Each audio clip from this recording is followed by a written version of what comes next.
ari kuri jewe. Haleluya.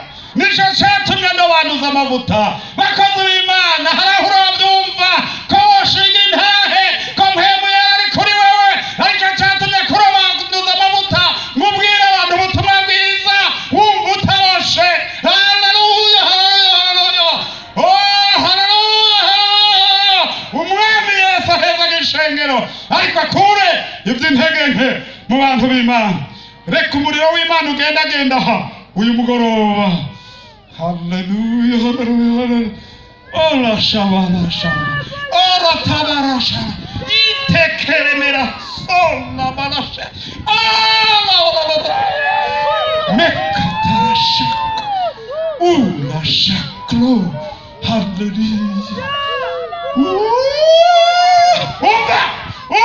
Umwami Yesu yantumye ngo wuzure mpemu yera. Banzure kubwo bube gito bwawe. Banzure kivyo byakuboshe. Banzure kivyo ugenderamwo. Hinduka. Ureke umuriro w'Imana uronke ikibanza. Aroni aranezewe. Aroni arumigwa. Umviriza. Ngomba ico Imana yashize mu mutima wanje. Umuriro w'Imana wame waka ntuzime. Umviriza mwaririmbye umuriro w'Imana wame waka mu mitima yanyu udahengeshanya ntuzime. Ububasha bw'Imana niho buzobakoreramwo.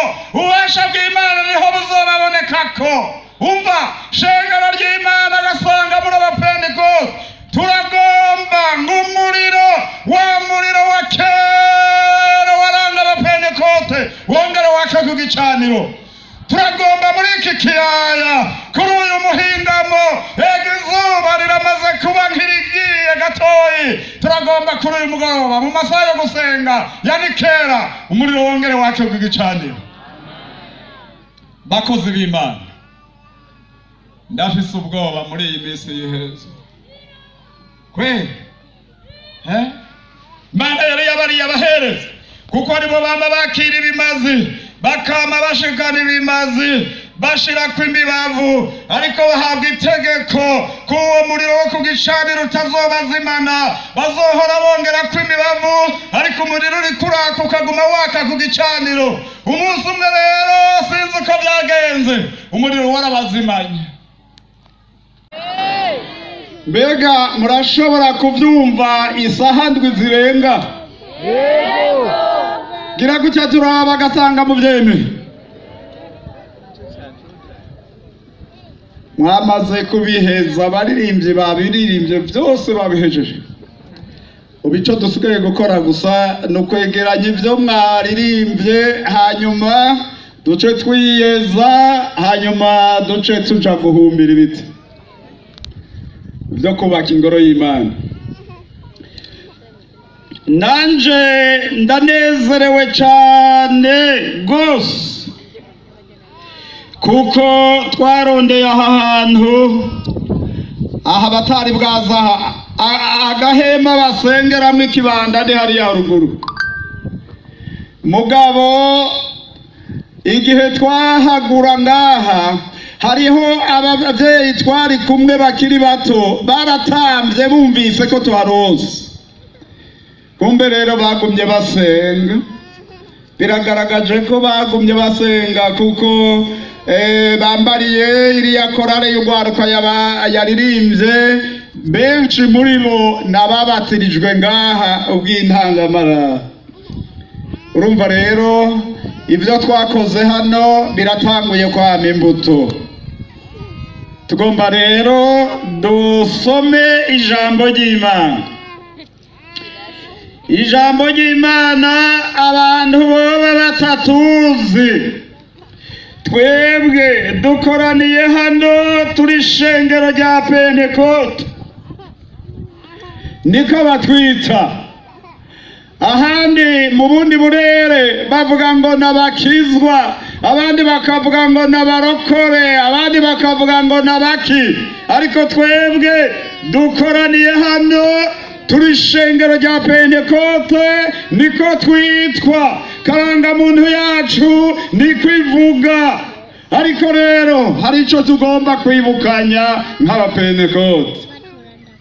Abapentekote n'abantu ubwa mbere bemera ko ijambo ry'Imana ari iry'ukuri, kandi ko ijambo ry'Imana rifise ubushobozi, kandi bemera ko Imana itanga ingabire ariyo mpemu yera, kandi bemera yuko ijambo ry'Imana rishigikirwa n'ibitangaza n'ibimenyetso, kuko baremera ko mu Mana hari ubushobozi bw'Imana. Ariko rero namye ndaba ingene turirimba, namye ndaba ingene dusenga. Twarasiguye kuva ku munsi wa kane, kuwa gatanu, kuwa gatandatu, none dushitse kuwa Mungu. Nta kintu coba kiragaragaza uko Pentekote ya kera yari iri. Mu kwezi kwa mbere twari kumwe hano na Secrétaire Général hariya i Stockholm, twari dufise seminaire y'abarongozi. Abari bayikoranije bavuze ngo twashika 850. Hariho ijambo rimwe rivuga ngo nk'abapentekote twongere dufurure umuriro wa Pentekote wongere wake, ingabire z'Imana zongere zikore, ibitangaza n'ibimenyetso bishigikira ijambo byongere bibeho. Baravuga muko dusezerana ngo mu myaka 10 Yesu niyo bataragaruka umuriro uzoba wasubiye kongera kwaka. None aha dufise abantu benshi bize theology, benshi bose bize ibintu byinshi, na abize ubwenge hano n'isizi ntibavu. Ariko turi mu gikorane c'Ikiremve, turi mu gikorane c'Ikayogoro, turi mu gikorane co Kumugara, turi mu gikorane c'Igishiha. Ayo niyo mashengero ya kera bariko barigisha babavyeyi bacu b'intangamarara. Ntibari baragize theology ndende, ntibari baragize ibintu bikomeye vyinshi, ariko ubonye bahagaze imbere y'ishengero, umuriro w'Imana waratibuka, ubwiza bw'Imana bukuzura ishengero, ibisigo bigahunga. Mbega vyagiye hehe? Vyaraheze, vyaraheze. Aha abantu bose baruzuye mwe mugera kwera, abantu bose, abantu bose kweri barejeje. Umva ijambo rigufi ngomba kuvuga, rigufi cyane. Turisome mu gitabo c'Abalewi, igitabo c'Abalewi igice ca 6 umurongo wa 12 na 13. Havuga ngo nuko umuriro wo ku gicaniro uze wame waka ntuzime, umuherezi aze yama ucana urunde kw'inkwi, uko bukeye aheze azigereke ikimazi co koswa, ashosereze kw'ibinure vy'ibimazi vy'ishimwe.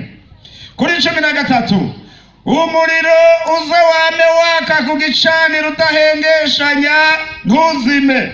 Umviriza dusome mu gice c'9 umurongo wa 24 duce tugeza mu gice c'10 ku murongo wa 3. Havuga ngo umuriro uvuye imbere y'Uhoraho uraheze uraza, utongorera ku gicaniro ca kimazi coshejwe na vya binure. Abo bantu bose babibonye basesereza impundu, barunama bashika hasi.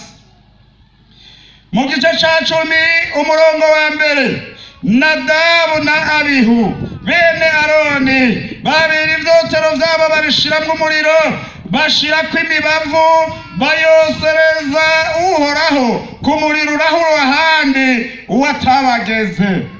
haza umuriro uvuye imbere y'Uhoraho urabica bagwaho imbere yiwe. Maze Mose abarira Aroni ati ibyo nibyo Uhoraho yavuze ngo ukwera kwiwe kuzogaragarira kubamwegera, kandi ngo azoherwa icubahiro imbere y'abantu bose. Aroni aranezerwa, Aroni arumigwa. Umviriza, ngomba ico Imana yashize mu mutima wanje, umuriro w'Imana wame waka ntuzime. Umviriza mwabaririmbye mwaririmbye, umuriro w'Imana wame waka mu mitima yanyu udahengeshanya ntuzime. Ububasha bw'Imana niho buzobakoreramwo, ububasha bw'Imana niho buzobabonekako. Umva, shengero ry'Imana gasanga muri abapentekote turagomba ng'umuriro, wa muriro wa kera waranga abapentekote wongere wake ku gicaniro. Turagomba muri iki kiyaya kuri uyu muhingamo, ega izuba riramaze kuba nk'irigiye gatoyi, turagomba kuri uyu mugoroba mu masaha yo gusenga ya nikera umuriro wongere wake ku gicaniro. Bakozi b'Imana, ndafise ubwoba muri iyi minsi y'iherezo kweli. Imana yari yabariye abaherezi kuko aribo bama bakira ibimazi, bakama bashikana ibimazi bashirako imibavu, ariko bahabwa itegeko ko uwo muriro wo ku gicaniro utazobazimana, bazohora bongerako imibavu, ariko umuriro uri kuraka ukaguma waka ku gicaniro. Umunsi umwe rero sinzi uko byagenze, umuriro warabazimanye. Aba bantu, aba bahungu ba Aroni umuriro warabazimanye, Nadamu na Abihu barabaherezi mu isezerano rya kera. Muri uyu muryango w'Abalewi nibo bari barobanuwe kuba abaherezi. Umunsi umwe umuriro warabazimanye. Umviriza rero, kuri twebwe abakozi b'Imana, iyo umuriro utuzimanye n'akaga. Twebwe abakozi b'Imana, umuriro utuzimanye n'akaga. Baca baragenda rero bashira ibimazi, bashira ku gicaniro imibavu, bashirako n'ibimazi, bararorera yuko hari n'akotsi kofumba barabura. Ati karabaye, umuriro waratuzimanye. Baja kuwurondera ahantu. Mu Kirundi baravuga ngo baja kurahura. Baciye baja kurahura, barawuzana. Imana irabareka, Imana irabanza irabareka. Iyo Imana yategetse ukabivamo, irabanza ikakureka ikakwitegereza. Maze bamaze gucana umuriro urahuwa ahandi, hamwe biteguye ko ikimazi gihava gifatwa, Imana nayo tikabangararije ishirungi ku muriro uvuye kuri yo, ntiwagwa ku kimazi, ariko turira abaherezi. Abaherezi nibo bahindutse ikimazi cyo guturirwa, aribo bakira ibimazi by'abantu. Umuherezi mukuru Aroni yitegereje ingene n'abana biwe bahiye, arabaherezi, arumigwa. Arumigwa. Yewe ndakunda akayaga keza, naho hashushe abantu barahoze bagomba kumva. Umva, aho uyu munsi aho Imana yovuga ijambo, aho umunsi vyohinduka. Umva, abantu benshi bari mu ishengero rya Pentekote bameze nk'ibiti vyumye, ntibaramenya ivy'uyu muriro turiko turavuga ngaho. Nagomba ndababarira ikindi, muraza kwisomera, singomba kuza gusoma amajambo menshi. Muraza gusoma mu gitabo ca mbere c'Abami igice ca 18 umurongo wa 38 na 39. Mugomvye muraza gusoma mwagure mushikane no hepfo. Umviriza, abakozi b'Imana bake, mwabagabo mu buntu bw'Imana dukorera Imana kabisa, twitegembya tugenda abari bakabonye. Abakozi b'Imana bakera ntibakora nk'uko dukora. Umviriza, icyo gihe cy'i Karumeli umwami Ahabu yarononye abantu akabakwegera mu bigirwamana n'umugore wiwe Yezebeli bagasenga ibigirwamana. Imana irababara ituma Eliya arashika imbere ya Ahabu aravuga ati uku niko Uhoraho hagize, niko Uhoraho hagize Ahabu, niko Uhoraho hagize Ahabu, ubu imvura igiye gutara ntizosubira kugwa atari jewe ndabivuze. Aca aragenda. Imvura imara imyaka 3 n'amezi 6 itagwa atanakame gatondo. Abantu baramererwa nabi, abantu baragorwa. Ahabu rero kuko yari afise igisirikare akagira imiheto akagira ibintu byinshi, ati mugende murondere Eliya aho mwomubona hose mumufate. Yateye igihugu amagogo. Ariko ndakunda Imana.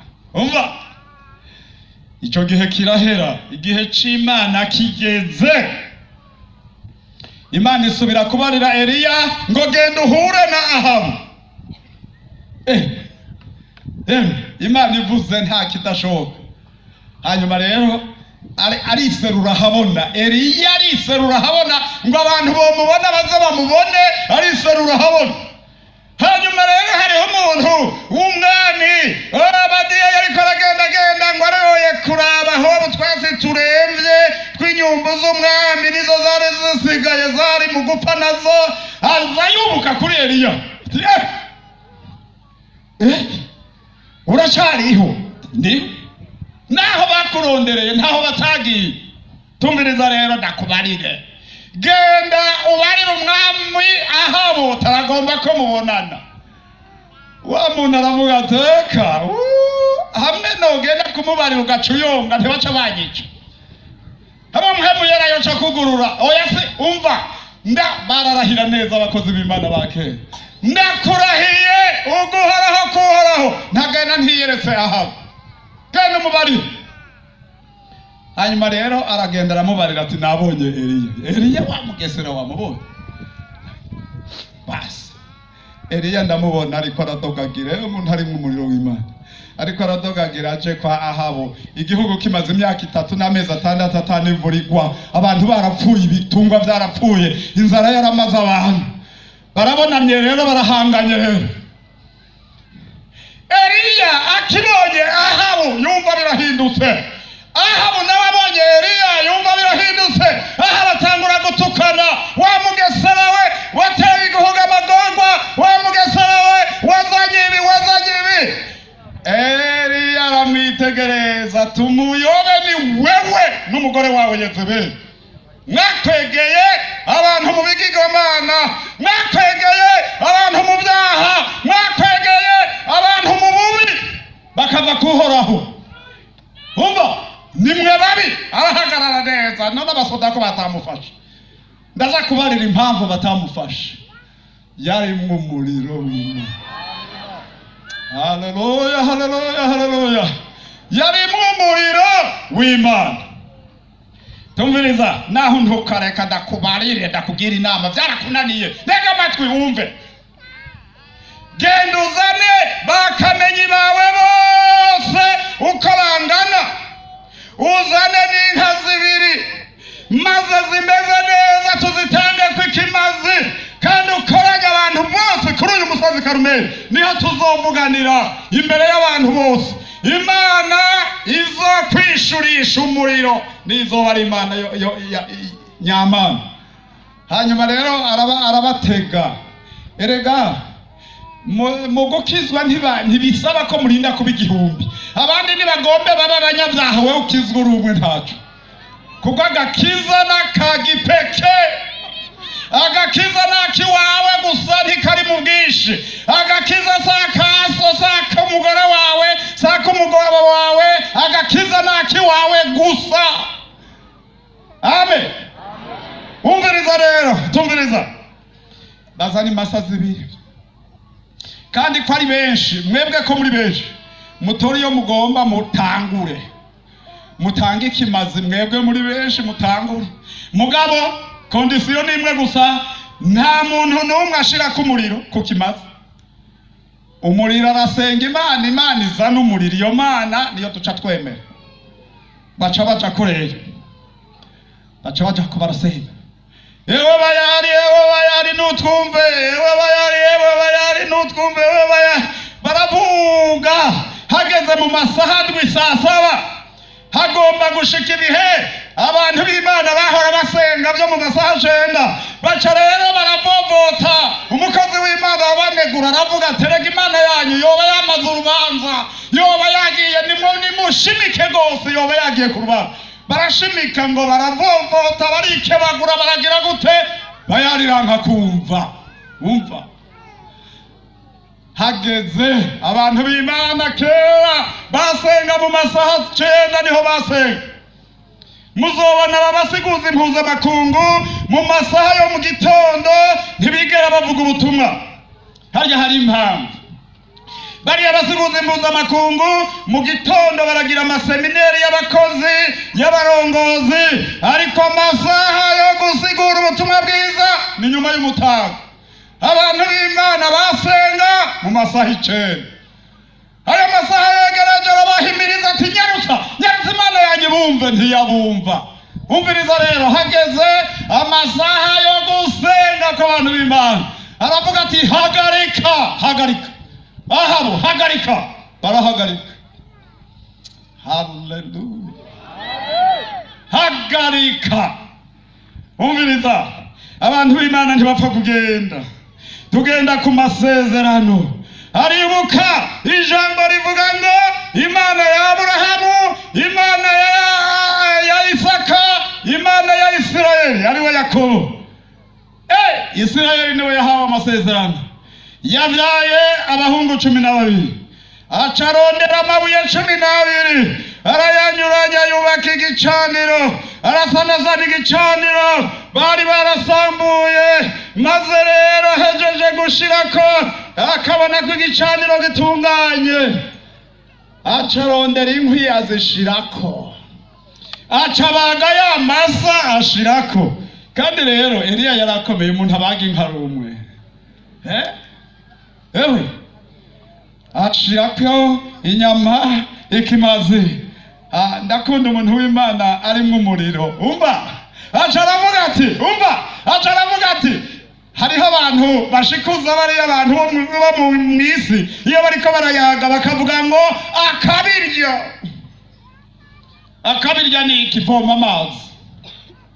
Voma amazi banza mwimbe hano, barimba hano kanivoni gose, ati voma amazi muze murasukako. Barasukako no muri ya kanivo amazi aradengera. Umviriza rero abantu bavuga ati umugabo arasara, n'abasenze badasutse ko amazi nta muriro wamanutse. Turabe uyu mugabo agomba gupfira imbere yaho. Umviriza, ndakunda umuntu hari mu bwego naho yo barumwe gusa, arahagarara neza. Ahabo wambonye aho. Umviriza abantu bose mu ntega amatwi, umva abantu mu ntega amatwi, umva abantu mu ntega amatwi, umva abantu tako kagabo. Turabe ibyo uyu munsi. Umva igisabisho cy'umuntu w'Imana. Umva Uhoraho Mana yo mu ijuru, nkoze ibi bintu byose kubw'ijambo ryawe. Uyu munsi bimenyekane ko uri Imana, nanje ko ndumukozi wawe. Amen. Icyakurikiye ni iki? Umuriro uratebuka ati twe ku kimazi. Ikimazi kidasha, iyo mabuye arasha, amazi arasha, abantu baratangara barumirwa. Uhereye kuri Ahabu baca barapfukama, barashika hasi, baravuga ngo Imana ni Imana yande. Imana ni Imana ya Eliya. Amen. Babagabo bahora babesha ngo bakorera Imana batangura guhinda umushitsi. narasomye igitabo ahantu ingene abaherezi ba Dagoni bahora biba iby'abantu bazanye bakaja kubirya hanyuma bagaca babesha ko ari Imana Dagoni yabiriye. Mugabo wundi umunsi umwami aravuga ati ariko bagabo naho none oya baca bashiraho ibintu kugira ngo barabe abantu bazoba bahahonyoye.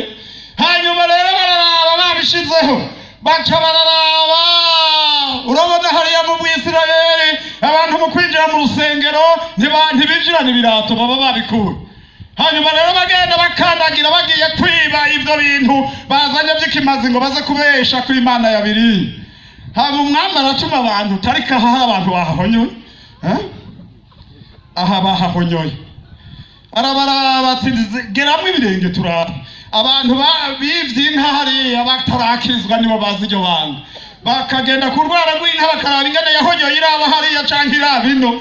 Hanyuma rero baravuga ati waciye mu bumera bw'abandi shiramo ikirenge turaba wewe urafashwe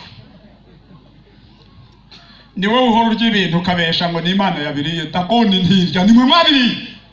Ico gihe barakabonye umvireza ndababari Eliya acara araba umugabo rero umwami yavuze ko Imana isengwa ari yande n'abantu bose ko umwami yavuze bagize gute bavyemeye. None hasigaye iki? Bakamenye babaherezi b'Abayali mubafate abaherezi b'Abayali. Muri iyi minsi abantu bose bagendana Bibiliya. Muri iyi minsi abantu barashobora gukorera Imana atagakiza. Muri iyi minsi ibintu byavanganye. Turagomba muri ayo masaha ni kera muri iki kiyaya cyo mwitenga ngo habagahinyuza Imana itibura umuriro.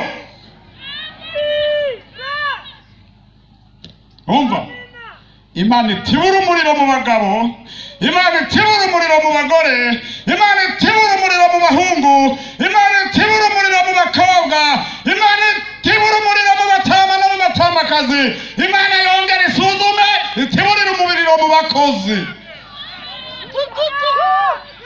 Umva reka kayaga k'Imana kagendagenda kuri uyu mugoroba. Umva igituma ibisiga bitwikirikiza, igituma impwemu zitakiza mu bantu, igituma ibintu byose byarahagaze. Hariho ibyaha, hariho ubusuma, hariho urwango, hariho amacakubiri, hariho umwikomo. Abantu baravangiwe. Imana ituvangurire kuri uyu mugoroba. Yesu abarira abigishwa biwe ngo ntimushoke mugende. Mu minsi itari myinshi muzobatizwa na mpwemu yera.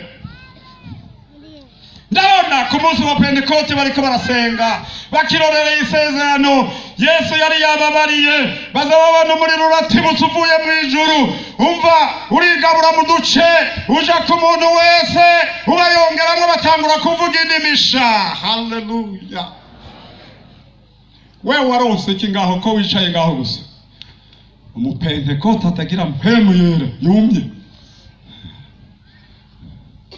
Umupentekote atagira ukwizera. Haleluya. Umva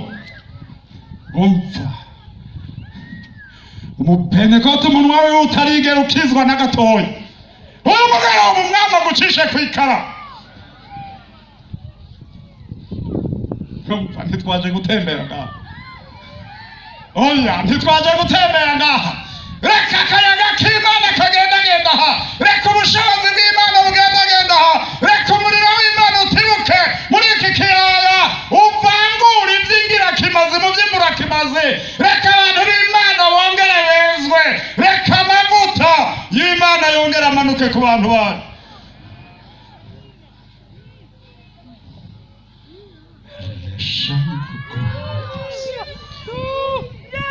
Umva tuzoja mu ijuru, uzoja mu ijuru gute? Umuntu yumye azoja mu ijuru gute? Abaririmbyi bo ku ntango b'abakenyezi bahora baririmba ngo tuzoduga gutya bateruye amaboko. Uko Yesu yaduze niko tuzoduga. Ariko uribuka neza Yesu umunsi yabatijwe mpemu yarara mu madukako. Yesu mpemu yarara mushorera mujana mu bugaragwa ashobora kunesha ku bwampemu. Ariko arigisha twarumvise ijambo hano mwaravuga ngo mpemu yera ari kuri jewe. Haleluya. Nico cyatumye ndabanduza amavuta bakozi b'Imana. Harahura byumva ko washinga intahe ko mpemu yera ari kuri wewe. Nico cyatumye kurobanduza amavuta mubwira abantu ubutumwa bwiza wumva utaroshe. Haleluya, haleluya, oh haleluya. Umwami Yesu aheza gishengero ariko akure iby'intege nke mu bantu b'Imana. Reka umuriro w'Imana ugenda aha uyu mugoroba. Haleluya, haleluya, haleluya. Ola shabala shabala, ola tabara shabala, itekeremera, ola balasha, ola mekatara shaka, ula shaklo, haleluya. Umwami Yesu yantumye ngo wuzure mpemu yera. Banzure kubwo bube gito bwawe, banzure k'ibyo byakuboshe, banzure k'ibyo ugenderamo. Hinduka, hinduka, hinduka, hinduka. Ureke umuriro w'Imana uronke ikibanza. Twuname imbere y'Imana. Tenashe ninde agomba kuza?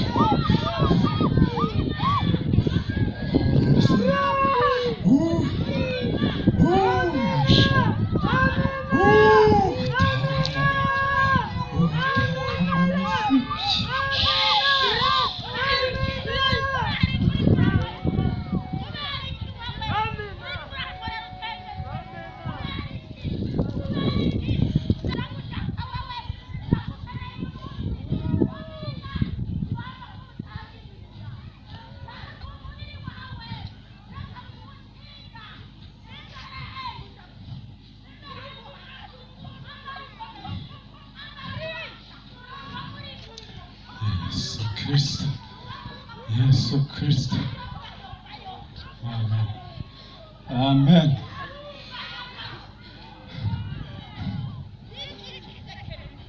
Yesu Kristo.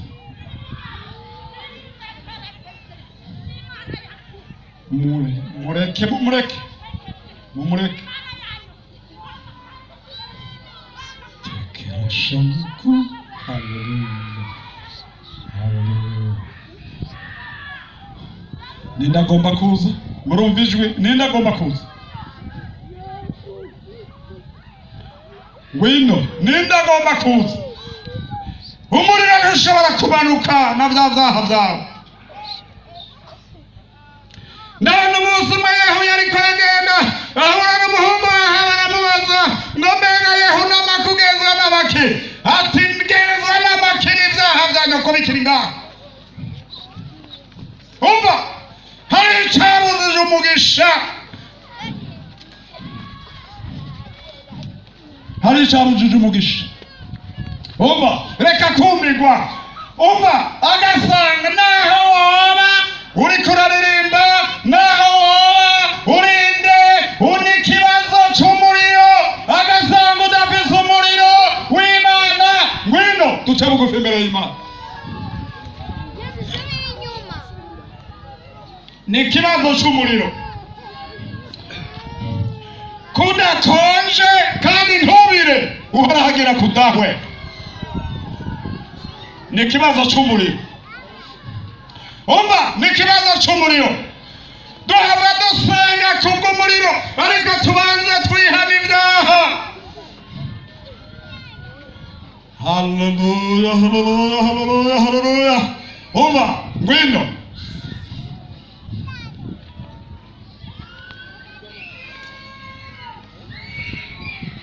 Hallelujah, hallelujah, hallelujah.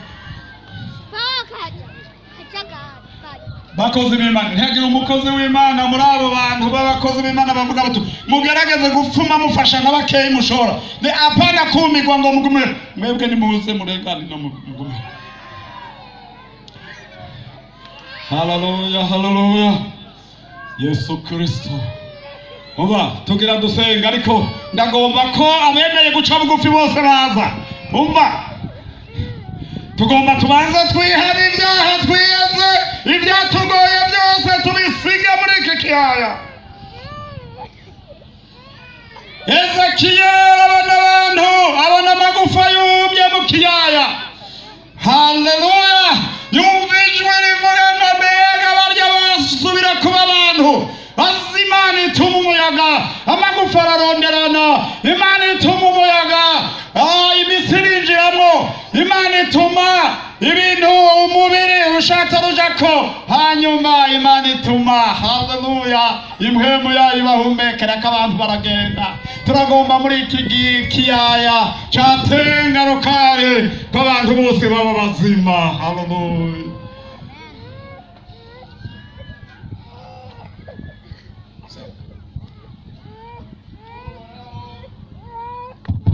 Mana data wa twese uvyagiye mu ijuru, turagushimiye ku ijwi ryawe rigisemerera. Yohana umubatizi mu bugaragwa yarasemerera ngo nimwihane kuko ubwami bw'ijuru muri hafi. Turagushimiye n'ubu ijwi ryawe ko rigihamagara abantu kugira ngo bahembuke. Turagushima aba bantu ko bumva ijwi ry'Imana.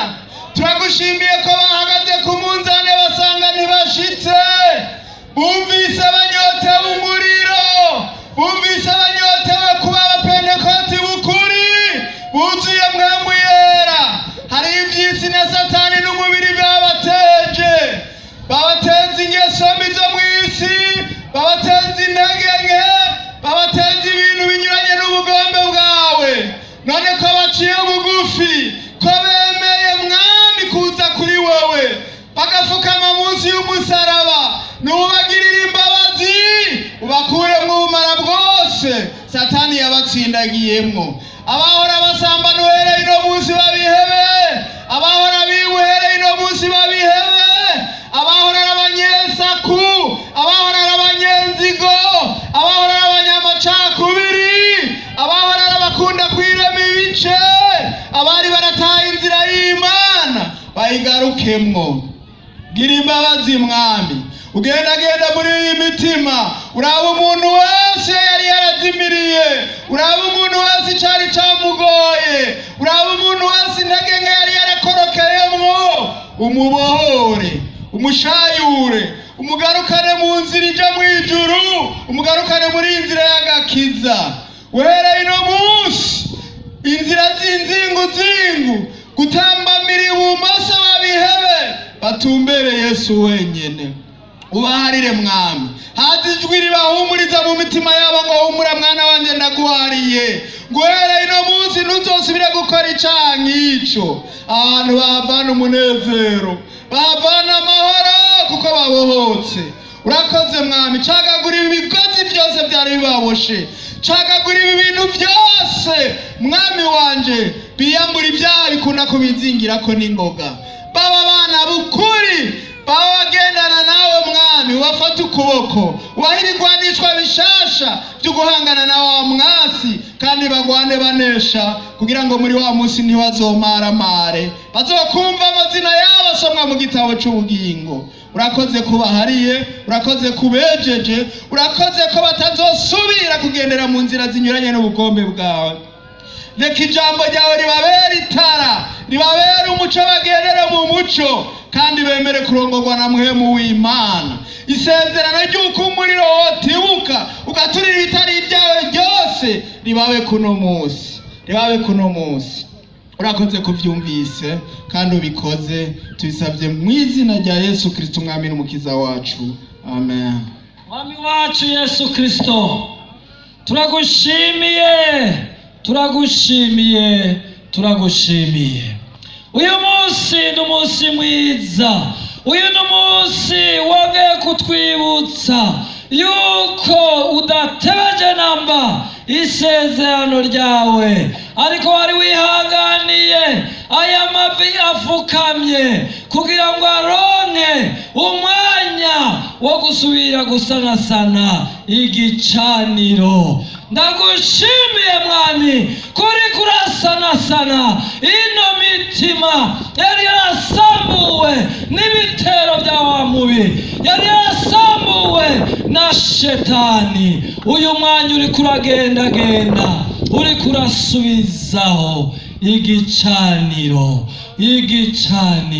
Imitima y'abantu urayubatse ukundi gusha, urayihariye kuko yongeye kuva mu bubi, urayihariye kuko yongeye kwatura imbere y'Imana.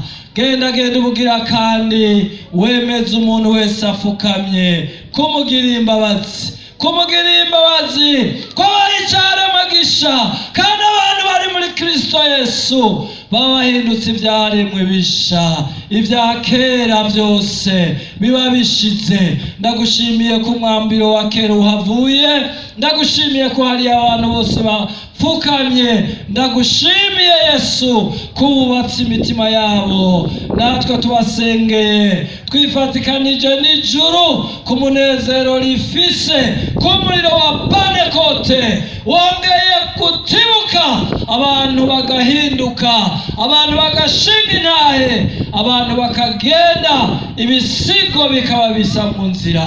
Urakoze Mwami Yesu kubahariye, urakoze kubujije umunezero. Dusenze twifatikanije nabo mu izina rya Yesu Kristo Umwami wacu, amen. Ngomba muhagarare aho muri, dusaba umuriro w'Imana. Tuze ko twemeye guca bugufi, nabo baba basigaye hariya mwicaye, ni ikibazo cy'umuriro w'Imana mu bantu b'Imana. Haleluya, dusaba umuriro w'Imana. Musabe Pasiteri Mberwa ushike hano, usaba umuriro w'Imana, utibuke kuri aba bantu ko bemeye guca bugufi no kwihana ibyaha byabo. Haleluya, haleluya, haleluya, haleluya. Oh, turagushima,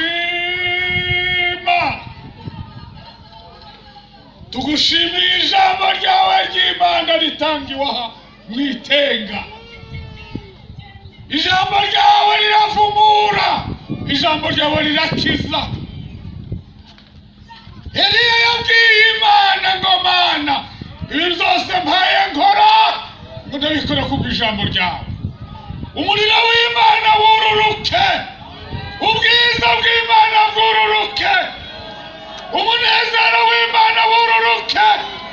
Abantu batahana umunezero, batahe bambaye ubwiza, batahe bamerewe neza mu mitima, mu izina rya Yesu Mwami.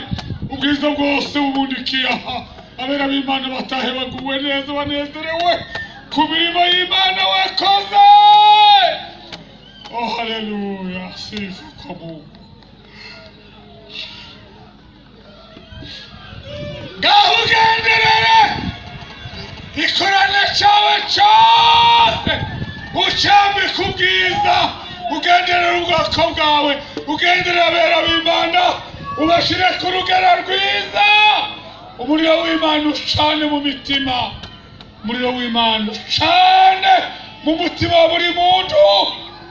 Dutahe tunezerewe kandi dutahe tuguwe neza. Urakoze kuko byose ubyemeye muri aka kanya, kubw'izina rya Kristo Mwami n'Umukiza wacu, amen. Umwami abagirire neza. Ariko dusabe umuntu yoba afise, mwebwe musubire hariya, ariko umuntu yoba afise umutwaro wundi, n'ibintu byamunaniye guheba, byamwizingiriye ko kera byanze guhebwa, yegere ngaha. Mugombye mwese mugoma, tugomba gusenga Imana. Umva, gasanga wizera ko hari icyo Imana yodukorera, ukuboko kwawe kw'iburyo hejuru, hanyuma muri uko kuboko kwawe ubivuge. Kandi nsaba abapastori namwe mugorora amaboko kuri aba bantu. Mana data wa twese, duhagaze ahantu hera twinjira muri iki kibanza citirirwa izina ryawe, duhagaze aha hantu hera tuhagararanye ukwizera, turatangaje kubohoka mu izina rya Yesu Kristo. Turashagaguye imbuto Satani yabosha abantu bawe. Haleluya! Wa musozi we uri imbere y'uyu mugabo, wa musozi we uri imbere y'uyu mugore, senyuka. Turazungurutse Yeriko mu buryo bw'impemu, turazungurutse Yeriko mu buryo bw'impemu, turazungurutse Yeriko mu buryo bw'impemu, turazungurutse Yeriko mu buryo bw'impemu. Turakandagiye inzoka, turakandagiye scorpion, turakandagiye ibisigo mu izina rya Yesu Kristo. Bahoka, bahoka mu izina rya Yesu, bahoka mu izina rya Yesu, bahoka mu izina rya Yesu, bahoka mu izina rya Yesu. Niwakira gukira mu izina rya Yesu, mu izina rya Yesu Kristo. Ibisigo bishe mu izina rya Yesu Kristo, mu izina rya Yesu Kristo. Ubasha bw'Imana bugendagenda aha. Mana girira neza abo bantu, ongera ubatabare, ongera ubabohore, reka ubwiza bwawe bubagaragareko maze babohoke, nuko nibakire gukira no kubohoka mu izina rya Yesu Kristo umwami wacu. Amen. Mwese muvuge muti amen. Amen. Niba rero uko mwizeye mujyane umugisha w'Imana.